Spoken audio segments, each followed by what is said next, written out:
Kenaikan suku bunga itu butuh waktu untuk sampai ke real market. Jadi contoh kayak tahun lalu, waktu suku bunganya sudah cukup tinggi gitu ya, suku bunga bank deposito baru naiknya di akhir tahun gitu.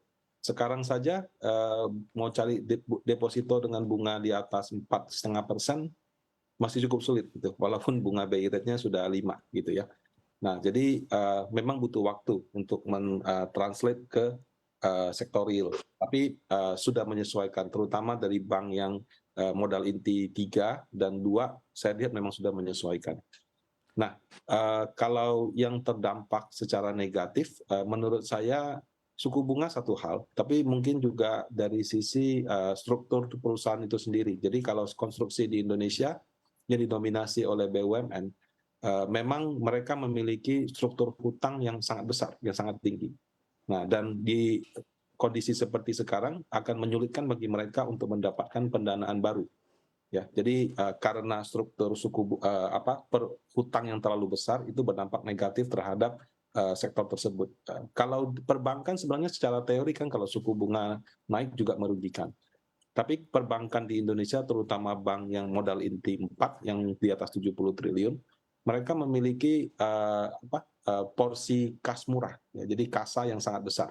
Dan kemudian pada saat pandemi lalu, dana masyarakat yang disimpan dan belum disalurkan sebagai kredit itu masih cukup banyak gitu.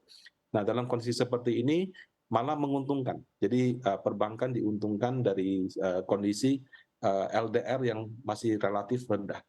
Nah, kalau untuk sektor-sektor yang lain yang dirugikan menurut saya sangat tergantung ya, case by case ya. Jadi kalau misalnya perusahaan-perusahaannya mampu mengelola hutang dengan baik, ya mau suku bunga tinggi atau rendah mereka bisa melewati itu. Tapi kalau misalkan pengelolaan daripada, hutang dan modalnya kurang bagus, ya kondisi bunga rendah pun mereka juga akan dirugikan, seperti itu.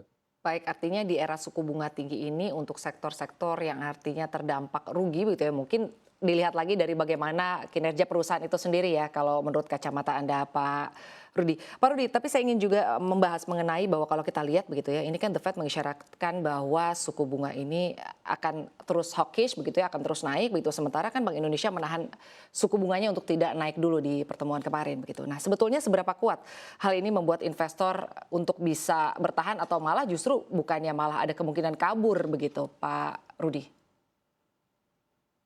Kalau kita bicara investor obligasi yang asing, itu forward looking. Jadi betul data saat ini menjadi acuan, tapi orang juga melihat data yang akan datang. Kenaikan suku bunga Fed Fund Rate sudah terjadi dari tahun lalu sampai dengan sekarang, begitu juga dengan BI Rate. Nah, pada kenyataannya dana asing terus melakukan net buy di obligasi negara sejak mungkin pertengahan atau akhir November sampai sekarang, dan itu masih terus bertambah setiap hari. Kemudian kalau kita lihat kinerja daripada indeks obligasi pemerintah, dari awal tahun sampai dengan Februari ini malah plus 1%. Kan teorinya suku bunga naik, harga obligasi turun. Tapi pada kenyataannya, harga obligasi justru mengalami kenaikan sampai sekitar 1%. Kenaikannya hampir sama dengan kenaikan IHSG. Ya, jadi kalau IHSG 1%-nya fluktuasinya tinggi, 1% di reksadana pendapatan tetap itu malah fluktuasinya relatif kecil. Nah, jadi, kalau kita bicara apakah asing akan kabur atau tidak, ya kalau orang yang, periode investasinya jangkanya sangat pendek, hanya 1 bulan, 2 bulan, mungkin mereka akan merasa kurang nyaman karena dengan kenaikan suku bunga sudah pasti akan ada volatilitas. Tapi kalau orang yang punya view investnya 1 tahun, 2 tahun, 3 tahun atau bahkan lebih, sebetulnya, yang dilihat itu bukan sekarang bunga mau berapa, tapi nanti semester 2 mau berapa, tahun 2024 mau berapa. Kalau misalnya semua pihak atau kebanyakan pihak meyakini suku bunga eventually akan turun, berarti kan justru saat ini saat yang tepat untuk beli, bukan belinya pada saat sudah turun sehingga harganya sudah relatif tinggi gitu. Jadi saya melihat sih kemungkinan dana asing untuk keluar dari obligasi sangat kecil. Baik, Nah, kemudian dari sisi dari sisi valuasi, yield obligasi kita juga kalau dikurangi dengan inflasi atau dikenal dengan istilah real yield itu masih positif. Dan saat ini negara yang, real yield yang positif itu Indonesia, China, sama India. Nah, 3 negara ini menurut saya masih akan jadi incaran investor asing.